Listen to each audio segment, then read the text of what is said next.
Bismillahirrahmanirrahim. Today we are going to start the new chapter. That is why boy fail in college.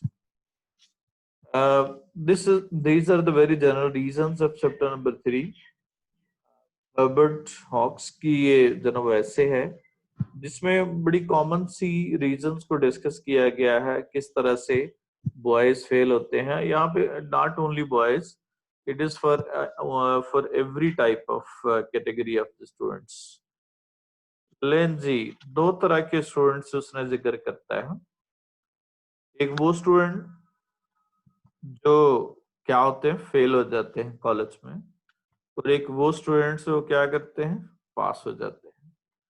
कहते दो तरह के अगर हम कॉलेज में बच्चे देखें तो ये दो तरह के बच्चे हैं. एक वो जो फेल हो जाते हैं और एक वो जो पास हो जाते हैं. फिर उनको कैटेगराइज करते हैं. जरा पिक्चर देख के बताइएगा ये कैसे बच्चे हैं और ये कैसे फेल होते हैं. जी, ये जो फेल हो जाते हैं, कैसे बच्चे हैं ये कंफ्यूज बच्चे जिनको समझ नहीं आती और फिर वो फेल हो जाते हैं, ये कंफ्यूज्ड होते हैं, परेशान है.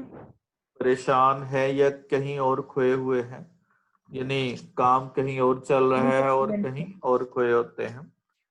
तो ऐसे बच्चों को वो क्या नाम देता है, कहता है ये नर्वस हैबिट्स हैं. जैसे वो क्लास हो रही है लेकिन वो किसी और काम में लगे हुए हैं, वो टिक टिक कर रहे हैं पेंसिल के साथ, वो कहीं और पहुंचे हुए मेंटली. तो ऐसे बच्चों को वो नर्वस हैबिट्स का नाम देता है. दूसरी जो रीजन डिस्कस करता है, नर्वस हैबिट्स असल में क्या होती हैं कि ऐसी हैबिट्स जिसपे बच्चे यूजलेस एक्टिविटीज में बिजी हो जाते हैं, और इसको हम एक और जुबान में, साइकोलॉजी की जुबान में टेबल टॉक भी कहते हैं. टेबल टॉक क्या होती है कि जिसमें बच्चे वो क्या है, वो कहीं और पहुंचे होते हैं. तो यानी बैठे कहीं और है, पहुंचे कहीं और है, तो मेंटली एब्सेंट है, लैक ऑफ कंसंट्रेशन है. तो ऐसे बच्चों को वो क्या नाम देता है, वो नर्वस हैबिट्स है. अब जाहिर है इसको कैसे इम्प्रूव किया जा सकता है, ये नर्वस हैबिट्स को कैसे इम्प्रूव किया जा सकता है बच्चों.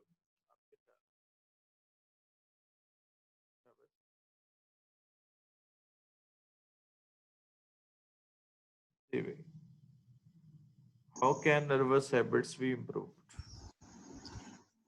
फोकस करके बच्चों को ऐसी चीजें दिखा, इस तरह से पढ़ा कि जिसकी वजह से उनका इंटरेस्ट बने. बच्चों को थोड़ा पहले उनके बारे में समझ के कि वो किस चीज में इंटरेस्टेड है, फिर उनको वैसे पढ़ा के. बराबर. तो हम इसका मतलब है कि ये असल में काम कौन कर सकता है, ये सिर्फ टीचर कर सकता है या ये स्टूडेंट के एंड पे बहुत बड़ा रोल होता है इसका. स्टूडेंट की हट जाहिर है स्टूडेंट का भी होता है, लेकिन शाबाश, कमाल. स्टूडेंट का भी होता है, लेकिन अगर एक स्टूडेंट कंसंट्रेट नहीं कर पाया तो टीचर को भी थोड़ा कंट्रीब्यूट करना चाहिए ताकि जी, उसका इंटरेस्ट डेवलप हो सके. गुड. ये नहीं कि इसका मतलब है कि ये एक बड़ा कॉम्प्लिकेटेड प्रोसेस है, किसी की कंसंट्रेशन को बहाल करना, उसको फुली जो है ना वो क्या होगा, इन्वॉल्व करना. That is a very complicated process. तो इसका मतलब ये हुआ कि इसको हमें कंसंट्रेशन के जरिए से क्या करना है, रेस्टोर करना है. उसके बाद यहाँ पे जो ना वो बता रहा है मुख्तलिफ किस्म की रीजंस जिसकी वजह से बच्चे फेल हो जाते हैं.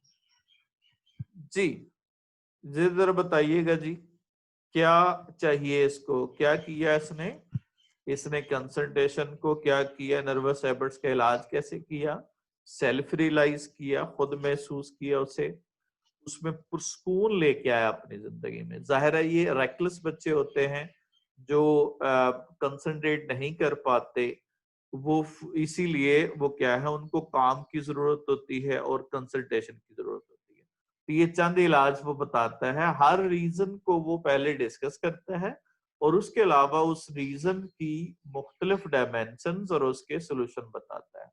तो इसमें सबसे ज्यादा चीज जो है वो स्टूडेंट को खुद रियलाइज करने की है, उसमें पॉइज और काम होना चाहिए और कंसंट्रेशन होनी चाहिए. अगली रीजन जरा देखिएगा जी, कौन सी रीजन है. क्या नजर आता है?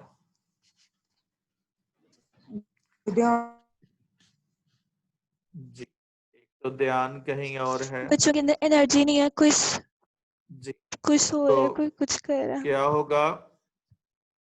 अब इसका मतलब ये हुआ कि ये बच्चे जो है इनका इंटरेस्ट नहीं है, क्योंकि इनको वो काम नहीं कर रहे जो वो चाहते हैं।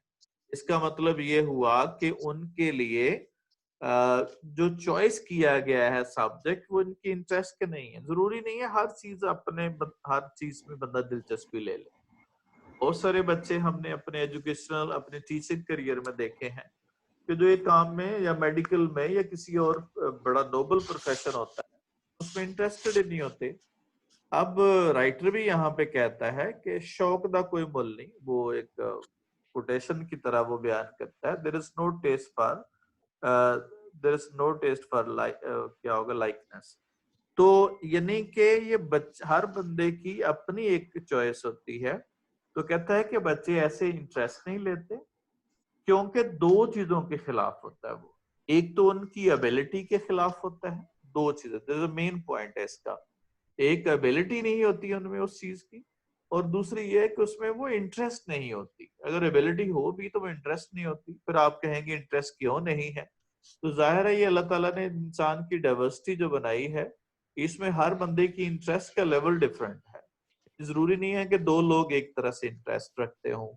तो this is a uniqueness of human being.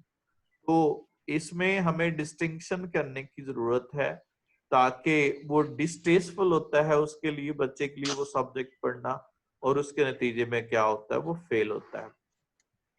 लेकिन एम्बिशन को जाहिर है क्या करेंगे जी, वो उसको सॉर्ट। अब जरा बताइएगा जी, अगली रीजन क्या है जिसकी वजह से बच्चे फेल होते हैं?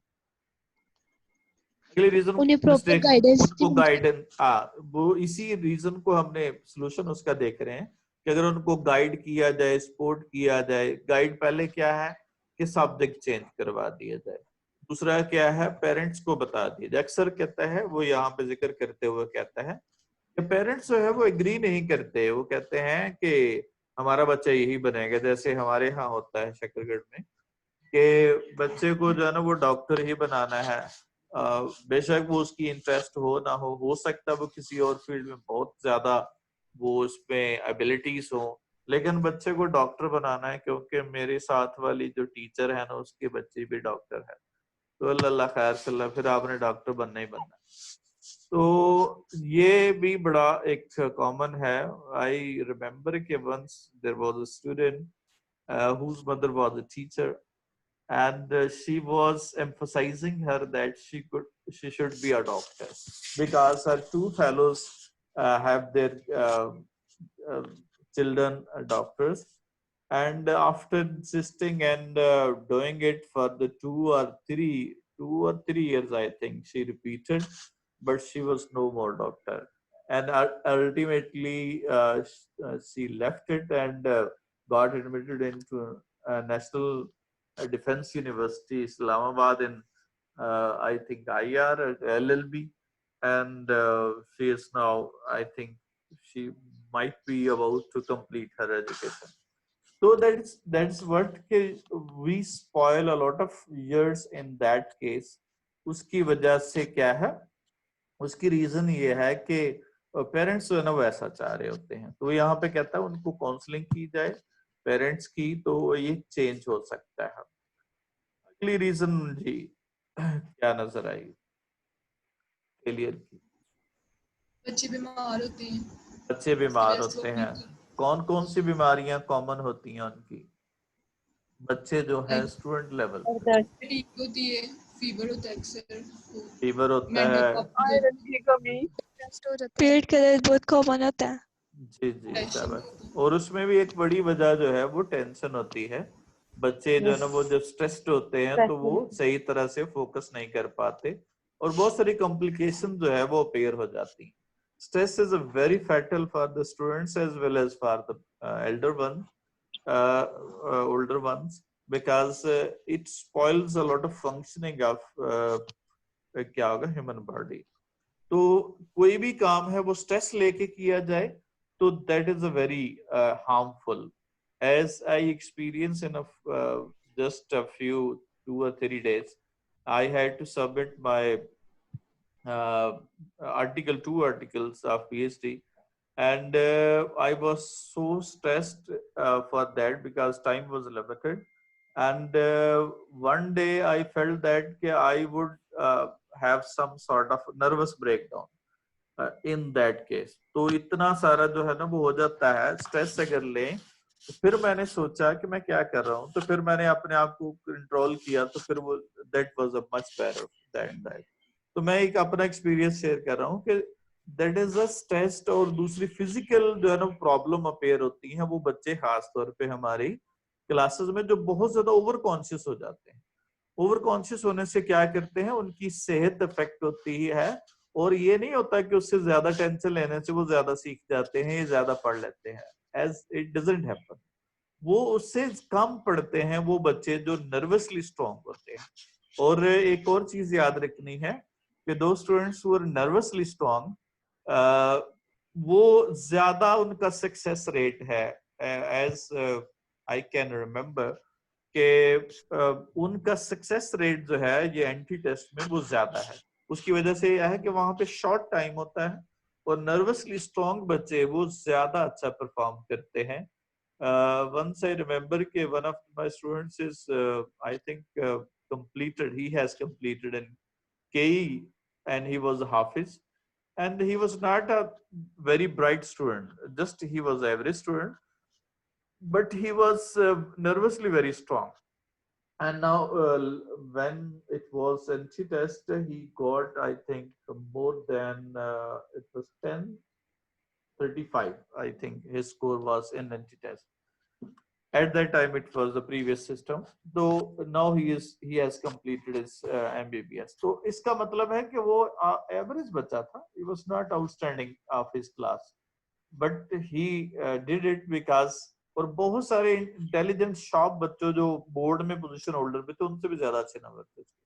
तो ये that is a very necessary, you remain mentally काम, डोंट टेक टेंशन, जस्ट मेहनत करें और अल्लाह पे छोड़ दे. इंशाल्लाह अल्लाह ताला आपके लिए अच्छा करेगा. तो अल्लाह पे भरोसा करना, that can be a big, क्या होगा, गाइडलाइन इन दैट केस. ये सबसे बड़ी सपोर्ट है अभी तक जो इंसान ने जितनी भी रिसर्च की है. एक अलमाइटी गॉड का जो कॉन्सेप्ट है वो इंसान को इतनी ज्यादा वो देता है, सुकून देता है, that nothing alternative to it. तो कहता है फोकस नहीं करते बच्चे, इंटरेस्ट नहीं लेते, और आमतौर पे जो बीमारियां हैं वो टीबी है, बैंड टॉन्सिल्स हैं, पुअर डाइजेशन है, स्लीपिंग सिकनेस वगैरह है, मेंटल इश्यूज हैं. और अगली रीजन है जी, इसका फिर क्या किया जाए, इसका इलाज ये किया जाए कि थॉरो चेकअप किया जाए बच्चे का. टीचर फिजिशियन दोनों इंटरेक्शन होना चाहिए. यानी टीचर वहां पे तो वेस्ट में हर कॉलेज में टीचर्स वो होते हैं, फिजिशियन होते हैं. यहाँ पे नहीं है, यहाँ पे कोई चंद एलीट क्लास स्कूल हैं या कॉलेजेस हैं वहां पे है. जैसे क्या होगा, लाहौर में है, वहां पे एक कॉलेज, मुझे नाम भूल गया, मेन रोड पे. तो वहां पे क्या होगा, एचिसन जो है, एचिसन में वहां पे बाकायदा हॉस्पिटल है, वहां पे बच्चों को फर्स्ट एड वहां पे दी जाती है. तो इन दिस वे क्या होगा, बड़े हॉस्पिटल अच्छे जन इंस्टीट्यूट में होते हैं. जी एक रीजन आ गई जी आपके सामने, कौन सी रीजन है जी? पूरा दिन खेलते रहते हैं। पूरा दिन खेलते रहते हैं, हैं. पढ़ाई में बहुत सारे बच्चे करते हैं. आप में से बहुत सारे बच्चों के बहन भाई जो है ना वो इस तरह के प्रॉब्लम का शिकार होंगे. स्पोर्ट्स कहता है बहुत अच्छी है, बुरी नहीं है, वेस्ट टाइम करते हैं, फोकस नहीं करते. तो कहता है ये क्या किया जाए इसका, कहता है या तो वो काम शाम छोड़ के वो सारे शायद अफरीदी बन जाए. कहता है वो बन नहीं सकते, क्योंकि हर बंदे में इतना टैलेंट नहीं होता कि वो शायद अफरीदी बन सके, प्रोफेशनल प्लेयर बन सके इस लेवल का. तो फिर ये उनको चाहिए कि वो काम करें और अपॉर्चुनिटी को उसको अवेल करें. उसके बाद जी अगली रीजन जो ना वो है कि जिन बच्चों को क्या करना पड़ता है, काम करना पड़ता है. फाइनेंशियल प्रेशर होता है. ये आप लोग तो अल्हम्दुलिल्लाह बहुत सारे बच्चे जो है ना वो ऐसी प्रॉब्लम में नहीं है, लेकिन गांव के बच्चे देखते हैं आप जाके वो जमींदारा साथ में जो है ना वो फार्मिंग भी करते हैं, उसके अलावा वहां पे जाके वो चारा भी लाते हैं, उसके अलावा उनके पास इतनी डिस्ट्रैक्शंस होती हैं कि वो काम ही नहीं कर सकते, खास तौर पे बॉयज जैसे हमारे कॉन्टेक्स्ट में है। और बाहर भी बहुत ज्यादा प्रॉब्लम है, वहां पे स्टूडेंट्स जो है ना वो काम करते हैं क्योंकि वहां पे तो पेरेंट्स सपोर्ट नहीं करते, हर एक को अपना अपना काम करना पड़ता है। तो इसलिए वहां पे वो बच्चे क्या करते हैं, लैक ऑफ रिसोर्सेज होते हैं, पार्ट टाइम जॉब करते हैं, हेल्थ और स्टडीज को जो है ना वो फोकस नहीं कर पाते, टाइम नहीं दे पाते। तो ऐसी सूरत में हम क्या करते हैं, पेरेंट्स को रोल प्ले करना चाहिए उनका। और पेरेंट्स क्या कहता है, जितना रोल है जाहिर है उसके दुनिया में आने का सबब बने, तो वो क्या होगा जाहिर है उनको इतना रोल तो प्ले करना चाहिए, उनको एक मुनासिब कंट्रीब्यूशन दे दें। और इंस्टीट्यूशन को चाहिए कि वो स्कॉलरशिप दें उनको, इस तरह से उनको मिनिमाइज किया जा सकता है। जी जरा ये बताइएगा जी, ये कौन से बच्चे हैं? ये वो बच्चे जिनको किताबों की अपने समझ नहीं आती, वो शेर अग्रेशन शो करते हैं अपना। और इसके अलावा और इनको समझ नहीं आ रही होती और फिर वो किताबों के ऊपर गुस्सा निकालते हैं, पुअर अंडरस्टैंडिंग होती है। जी ऐसे बच्चों को वो कहता है ये ओवर कॉन्फिडेंट होते हैं, कहता खैर करी लागे की हो गया। ये एक तो कॉन्फिडेंस होता है, एक ओवर कॉन्फिडेंस होता है। ऐसे बच्चे क्या होते हैं, कहता है बड़े अच्छे स्कूल में बड़े अच्छे होते हैं, लेकिन जब कॉलेज में आते हैं तो वो ओवर कॉन्फिडेंट होते हैं, फिर वो वही हिसाब होता है वो गाने वाला, मैं ड्यूटी जावा हवा दे नाल। फिर ये समझते हैं ले मैंने 1074 नंबर लिए थे, मैंने 1077 लिए थे, 1085 लिए थे, मेरे तो जो ना वो स्कोर ही बड़ा है, ये टीचर सारे पागल हैं, पेरेंट्स भी एवं मुझे कह रहे हैं, मैं तो नंबर ही बड़े लेता हूँ, लाइक दैट। तो ऐसे बच्चे कहता है ओवर कॉन्फिडेंट हो जाते हैं और वो पढ़ते नहीं है, वो समझते हैं कि जिस तरह से हमने मैट्रिक में नंबर ले लिए थे वैसे ही वो कॉलेज में नंबर ले लेंगे। यहाँ पे तो खैर मैट्रिक और कॉलेज जो है वो बहुत ज्यादा डिफरेंस नहीं है, वहां पे वेस्ट में टोटली डिफरेंट है, उनका मोड ही डिफरेंट है कॉलेज का। वहां पे कॉलेजेस में टोटल क्रिएटिविटी इतना होती है, तो यहाँ पे भी बहुत फर्क है मैट्रिक और उसकी निस्बत। कहता है ऐसे बच्चों को क्या किया जाना चाहिए, ऐसे बच्चों को क्या किया जाना चाहिए, ये भी जाहिर है उसका अपना मामला है, ये खुद ही उसको रियलाइज करना पड़ता है। ऐसे बच्चों को क्या करना चाहिए, सेल्फ रियलाइजेशन होनी चाहिए और इम्पोर्टेंस ऑफ कॉलेज एजुकेशन की तो उसको समझ होनी चाहिए, उसको पता होना चाहिए। अगली रीजन डिस्कस करता है, ये जरा ध्यान से सुनने हैं क्योंकि यही सारा का सारा चैप्टर है, और अगर ये समझ आ जाए इतने सारे सवाल बनते हैं, जितने जितने ये रीजन है उतने ही हर एक रीजन पे उसकी रीजन क्या है और उसका सोल्यूशन क्या है, ये कॉमन जो है इसके पे है। ये लेजी ब्लफर्स है, मजे हैं जिंदगी में, ऐसे लोगों को कहता है ना उनका जिंदगी में कोई मकसद होता है ना उनका स्टडी में मकसद होता है। उनसे पूछे कि क्या करना है, जिवें अब्बू जी कहणगे उवें कर लांगे, मतलब कि उनका कोई अपना एम नहीं होता जिंदगी में। और बच्चों देखिएगा एक आम आदमी और एक बड़े आदमी में इतना ही फर्क होता है, बहुत कोई इंटेलिजेंट आदमी नहीं होते, ना कोई इमरान खान बहुत इंटेलिजेंट है, ना नवाज शरीफ बहुत इंटेलिजेंट है, ना कोई जरदारी बहुत इंटेलिजेंट है, आम से लोग हैं। और एवरेज जो है ना वो कुछ ऐसे भी हैं अल्हम्दुलिल्लाह जिनको बीए भी पास नहीं होता था।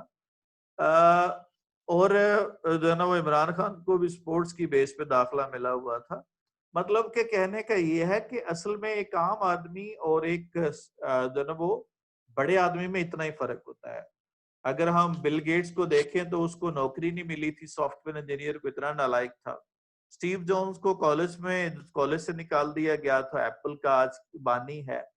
इसी तरह से आप किसी की हिस्ट्री उठा के देख लें, वो कहीं ना कहीं पे वो एवरेज स्टूडेंट था, वो बहुत बड़ा। और एक और बात याद रखिएगा, सारे जितने भी बड़े बिजनेसमैन है वो बहुत इंटेलिजेंट लोग नहीं थे, एवरेज लोग हैं जिनको बिजनेस की समझ बूझ है।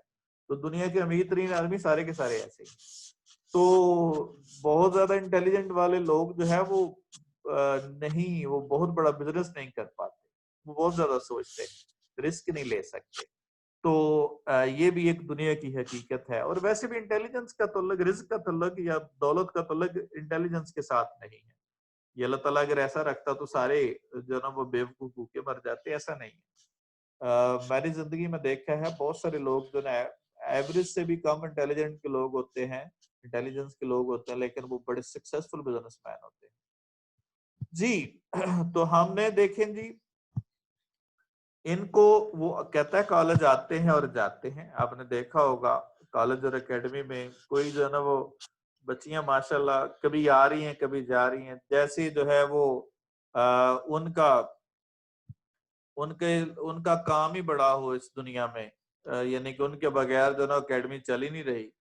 तो वो इस तरह से आती जाती हैं और वो उसको कहता है कि इनको क्या किया जाना चाहिए। ऐसे बच्चों का बड़ा मजे का इलाज बताता है, कहता है ऐसे बच्चों को निकाल देना चाहिए, वहां से कॉलेज और स्कूल से निकाल देना चाहिए, ताकि उनको पता चले दुनिया में उनकी कितनी डिमांड है, पता चले दुनिया में कितनी बेरहम है, जहाँ पे भाई भाई को नहीं पूछता बाद में, जहाँ पे बहन बहन से लड़ रही होती है, जहाँ पे इतने सेल्फिश हो जाते हैं इंसान। वही बहन भाई जो इकट्ठे खेलते हैं, दिन रात इकट्ठे रहते हैं, वही बहन भाई बाद में क्या होते हैं, एक दूसरे के दर पे हो जाते हैं। तो वहां पे रियलाइज करें इंपॉर्टेंस, ताकि उनको इसकी समझ आ जाए। ये तो था बच्चों। अब इसका मतलब ये सारी रीजंस हैं जिसकी वजह से बच्चे जो है ना कॉलेज में फेल हो जाते हैं। Let's see come to the topic, come to the topic. Page number है, इट इज 8।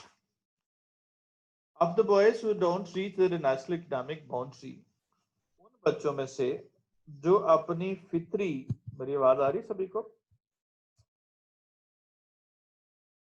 yes, उन बच्चों में से ऑफ द बॉयज, उन बच्चों में से जो अपनी कोई फितरी जो ना वो तालीमी बाउंड्री या हद पे या लिमिट पे नहीं पहुंच पाते during the course of their college career, but the fail to get through, बल्कि वो क्या होगा, पास होना फेल हो जाते हैं। गेट थ्रू का मतलब जो है वो क्या होता है, गुजरना नहीं होता, बल्कि पास होना होता है, किसी प्रोसेस को सक्सेसफुली कंप्लीट कर लेना होता है, बल्कि नाकाम हो जाते हैं। There are two main classes, उसकी दो बड़ी वजूहात हैं।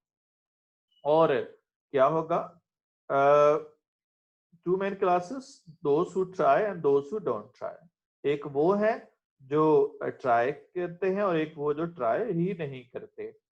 Many boys attempt seriously to make good, बहुत सारे बच्चे अच्छा करने की कोशिश करते हैं, really have the innate ability to do, और बिलाशुबा उनमें कुदरती सलाहियत भी होती है। नेटिव से मुराद इनबॉर्न, जो ना वो इनहेरिटेड, जो उनकी पैदाइशी तौर पे होगी, उनको इननेटिव कहते हैं।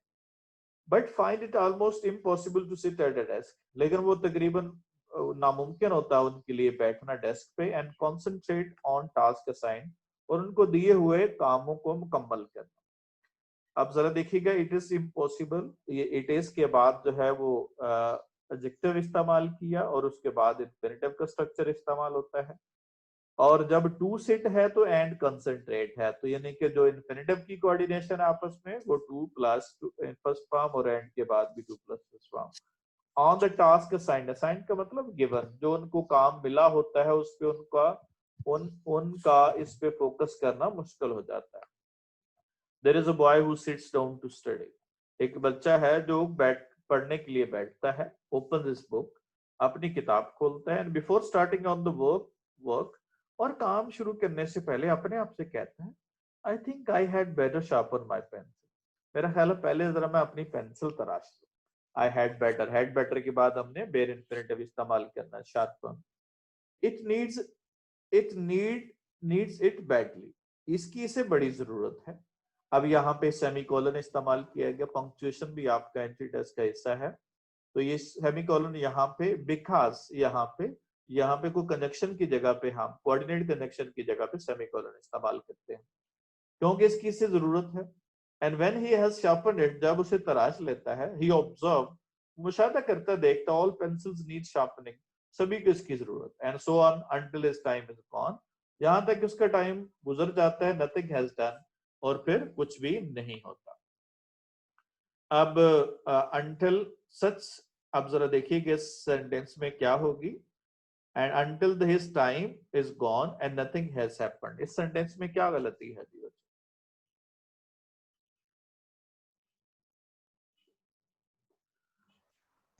क्राइसिस में ई है। सर जो अनटिल होता है वो खुद ही नेगेटिव मीनिंग देते हैं, इसलिए हम लोग उसके आगे नोट नहीं पुट करते हैं। वो तो हो गया, his time is gone, यहाँ तक हो गया। ये अब देखिए बच्चों, एक क्लॉज आपकी until the time is gone और दूसरी क्लॉज है and nothing has happened, और ये उसकी कॉन्सिक्वेंस की क्लॉज है, यानी कि उसके साथ जो है ना वो पैरेलल स्ट्रक्चर नहीं है। ठीक है, until के बाद हमने क्या यूज करना है, until his time is gone, comma nothing has happened, तो फिर कुछ भी नहीं हुआ होता, यानी कि ये एक क्लॉज दूसरे पे क्या कर रही है, उसकी टाइम बता रही है। तो जब टाइम बता रहे हो तो फिर एंड के साथ इस्तेमाल नहीं करते, फिर वहां पे क्या लगाएंगे, कॉमा लगाएंगे। जैसे you remain quite until I come back, तो यहाँ पे क्या लगाएंगे, यहाँ पे अगर अंटिल वाली क्लॉज को पहले ले आएंगे तो उसके बाद क्या यूज करना है, कॉमा का इस्तेमाल करना है। तो ये एक्चुअली पैरेलल स्ट्रक्चर नहीं है इसके साथ, ये डिपेंडेंट क्लॉज का फंक्शन है, तो ऐसी सूरत में इसको एंड के साथ नहीं लगा सकते। Such nervous habits are not easy to uproot. इनको ऐसी नर्वस हैबिट्स को खत्म करना आसान नहीं होता। अपरूट का मतलब जो है फिनिश करना होता है। And so far as I can see, जहां तक मैं देख सकता हूँ, can not be eradicated. Eradicated का मतलब खत्म करना, एलिमिनेटेड करना, फिनिश करना। बट द बॉय हिमसेल्फ, कहते हैं ये कौन कर सकता है, बच्चा खुद कर सकता है। Other can see the difficulty, दूसरे सिर्फ उसके मसला बता सकते हैं। But the boy must take himself by the collar, underline करें, take oneself by the collar. Take one collar का मतलब होता है रियलाइज करना, महसूस करना, उसे खुद महसूस करना चाहिए। मेक हिमसेल्फ कल्टिवेटेड वॉइस, और खुद के अंदर डेवलप करना चाहिए। मेक कल्टिवेट, अब मेक का मतलब उसकी रीजन बनना और कल्टिवेट पैदा करना, पॉइज एक बैलेंस कायम करे अपने शख्सियत के अंदर। काम सुकून पैदा करें, दैट स्मदर्स फिजर्स, जो रोक देती है। स्मदर का मतलब होता है रोक देना, स्टॉप कर देना, स्टिक कर देना। फिजर्स कहते हैं ये नर्वस हैबिट्स होती हैं, जो बच्चे कभी पेंसिल टिक टिक कर रहे हैं, कभी दांतों को चबा रहे हैं, इस तरह की हैबिट्स को वो फिजर्स कहता है। यानी जो ना वो क्या है, ऐसी हैबिट्स को वो नाम देता है फिजर्स का, मतलब कि जिसके नतीजे वो नर्वस हैबिट्स होती है। Until he has done this, देखिए कि यहाँ पे उसने वो सही स्ट्रक्चर इस्तेमाल किया। Until he does this, he doesn't really try. जब तक वो ये करता है, नहीं करता, वो क्या होगा, सही मानों में कोशिश नहीं कर रहा होता। Although he thinks he is trying, क्यों, अगरचे वो समझता है कि वो कोशिश कर रहा है, and often spends more time, और अक्सर ज्यादा वक्त गुजारता है in the presence of an open book, खाली किताब की सूरत में, than many of the boys of equal abilities does. यानी उस जैसे क्या होगा, उस जैसे आम बच्चे भी जो ना वो क्या है, यानी कि उस जैसे आम एबिलिटीज के बच्चे भी उससे थोड़ा काम करके ज्यादा सीख लेते हैं, और लेकिन जो है वो नहीं कर पाते। जरा देखिएगा जी, अब ये कुछ लैटिनाइज नाउन्स हैं, कुछ ऐसे वर्ड्स हैं जिनके सिंगुलर और प्लूरल जो है वो IS और ES के साथ होते हैं। जरा पहले सेंटेंस में देखिएगा, मैनी क्राइसिस, क्या होगा, ES वाला होगा, यहाँ पे हैव भी बता रहा है और मैनी भी बता रहा है। प्लूरल होगा, IS वाला क्राइसिस सिंगुलर होता है और ES वाला प्लूरल होता है। शाबाश, डिफरेंट स्ट्रेटजीज होगा। अब डिफरेंट जो है, डिफरेंट हम प्लूरल के साथ इस्तेमाल करते हैं, स्ट्रेटजीज होगा। वेरियस, फिर आर नहीं आएगा, हाँ आर होगा, डिफरेंट चेंज हो जाएगा। शाबाश, डिफरेंट वेरियस, ओएसिस, ES वाला वेसिस होगा जी। Come on, There are there not, is or not, or not, जी, or there is not, not much toner left in this cartridge. ये जो है ना वो or not. अनकाउंटेबल में सुने, ये अनकाउंटेबल नाउन होता है टोनर, तो इसके साथ हम मच का इस्तेमाल करते हैं। ठीक है जी, शाबाश।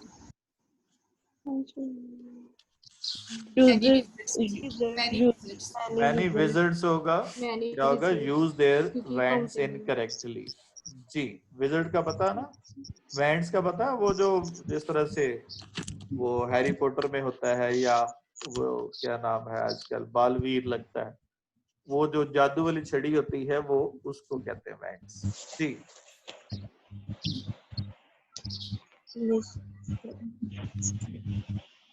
much freedom, मच फ्रीडम होगा, क्योंकि फ्रीडम क्या है, अनकाउंटेबल नाउन है, इसके noun. साथ मैनी का क्वांटिफायर इस्तेमाल नहीं कर सकते। शाबाश। A few snakes are A few ji, a few snakes are snakes are dangerous। a few के बाद जो है वो हमने नाउन कौन सा लगाना है, few के बाद क्या लगाना है, प्लूरल नाउन इस्तेमाल करना है, हम सिंगल इस्तेमाल नहीं कर सकते। जी, Brothers, brothers. both brothers work with their father। शाबाश। उसके बाद streets नहीं होगा street। in every street होगा, every के साथ हमने क्या नाउन लगाते हैं, सिंगुलर नाउन इस्तेमाल करते हैं। शाबाश। men, a few men होगा, क्योंकि a few के साथ नाउन क्या लगाना है, प्लूरल इस्तेमाल करना है। come on, competition, in each competition, क्योंकि each है तो each के साथ क्या लगाना है, सिंगल नाउन लगाएंगे। जी, all mice होगा, जो है वो सिंगल होता है, mice उसका प्लूरल होगा। जी, lice होगा। शाबाश। how many times होगा, जब टाइम्स आ जाए ये नंबर है, टाइम याद रखिएगा दो मुख्तलिफ तरह से इस्तेमाल करते हैं। टाइम एज अ क्या होगा, अनकाउंटेबल नाउन भी होता है जहां पे वक्त मुराद हो, और यहाँ पे मैनी टाइम से मुराद क्या है, रेपिटिशन है, तो वहां पे इसको प्लूरल इस्तेमाल करते हैं। जब रेपिटिशन हो तो फिर हम क्या यूज करेंगे, वहां पे हम प्लूरल इस्तेमाल करेंगे। शाबाश।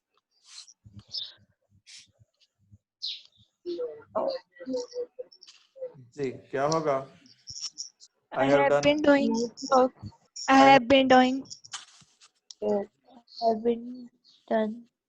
I have done enough work, या I have I done, have been doing, ji, I have done enough work for one day। enough को हम वर्क से पहले लगाएंगे अगर नाउन के मीनिंग में इजाफा कर रहा हो, अगर ये एडजेक्टिव के मीनिंग में इजाफा करे फिर बाद में इस्तेमाल करते हैं। शाबाश। उसके बाद Plenty होगा, प्लेंटी ऑफ नहीं होगा, pieces of work, plenty the spotter came. शाबाश। क्या होगा, pieces of work, pieces of work, जी, प्लेंटी ऑफ स्पोर्टर्स नहीं होगा। हाँ, एक एनफ के साथ वर्क नहीं लगाना, जो ना वो एनफ चूंकि काउंटेबल नाउन के साथ इस्तेमाल होता है तो इसलिए उसके साथ जो ना वो क्या होगा, हम पीस ऑफ वर्क लगा देंगे फॉर वन डे। और प्लेंटी जो है वो ये अनकाउंटेबल नाउन के साथ इस्तेमाल होता है, तो इसके साथ इस्तेमाल नहीं करेंगे। क्या होगा, मैनी ऑफ सपोर्टर्स या लार्ज नंबर ऑफ सपोर्टर्स होगा। लॉट ऑफ हो सकता है, लॉट ऑफ भी हो सकता है, वो दोनों में इस्तेमाल हो सकते हैं। नंबर ऑफ हो सकता है। जी, one of the boys, next see, was looking. उसके बाद goes, will go, शाबाश। क्या होगा, anyone of us will go shopping. शाबाश। नन हेल्प्स हो जाएगा, नन सिंगल होता है हमेशा। Either of two has been playing होगा। शाबाश। उसके बाद Each person is responsible, is responsible। Everyone of the girls present, does not होगा, क्योंकि एवरीवन क्या है, सिंगल है। Many a man dares, many a man होगा और क्या होगा, डेयर्स होगा। इसका मतलब क्या होता है, ये एक्सप्रेशन का मतलब समझना है। मैनी अ मैन का मतलब बहुत सारों में से एक आदमी। Neither of the boys was allowed to ride neither of the boys, जो है ना, अगर हम बॉयज को प्लूरल समझे तो फिर हम none of the boys भी लिख सकते हैं, none of the boys भी हो सकता है, लेकिन वो इंडिकेशन होगा। पहले पॉइंट पे देखना वर्ब सिंगल है कि नहीं, तो सिंगल है, तो फिर अगर ये इसमें करेक्शन आ जाए तो फिर समझ लीजिएगा कि ये ज्यादा में से समझ रहा है। बॉयज दो तब भी हम वही इस्तेमाल करते हैं, और एक तो each of the passenger was enjoying his journey, passenger ज्यादा है तो every of the passengers हो जाएगा। जी, कौन सा 8 वाला? ये मैंने बताया ना कि नाइदर के बाद जो है ना वो 2 होते हैं ना, 2 में से एक होता है, तो वहां पे हम नाइदर ऑफ और ईच ऑफ लिखते हैं, और क्या होगा, आइदर ऑफ लिखते हैं, ये 2 में से हो। लेकिन जहाँ पे आए बॉयज, अब बॉयज 2 भी हो सकते हैं, ज्यादा भी हो सकते हैं। फिर यहाँ पे समझना है बैकग्राउंड से कि और इसके अलावा कहाँ पे इसका दिया हुआ है, जो है ना वो इसका मीनिंग कहाँ पे दिया हुआ है। तो ऐसी सूरत में आपने क्या करना है, उसके हिसाब से आपने चलना है। फर्ज करो और कोई गलती नहीं है, सिर्फ फिर भी सेंटेंस जो है ना वो गलत है या गलती में दिया हुआ है, तो इसका मतलब फिर यहाँ पे यही कहना चाह रहा है कि ज्यादा बॉयज में से जो है वो है, तो फिर आपने नॉन इस्तेमाल किया। यानी अगर वर्ब की गलती नहीं है तो फिर समझ लीजिए इसकी गलती। ठीक हो गया जी। Next, Sir, what are the 2 major classes? Time खत्म excuse होने me, वाला है sir. जी बेटा। सर ये 9th वाले में भी ईच का इस्तेमाल है और आगे हम लोगों ने प्लूरल अगर उसका ज्यादा नाउन में यूज से किया है और तो फिर 5th वाले में भी। सर 5th वाले में भी तो यही है, उसमें भी इंडिकेशन ये है कि 2 हैं, ये ज्यादा है, ईच पर्सन है वहाँ पे भी। अब वहां पे तो किलर है, तो यहाँ पे आर लगा हुआ है।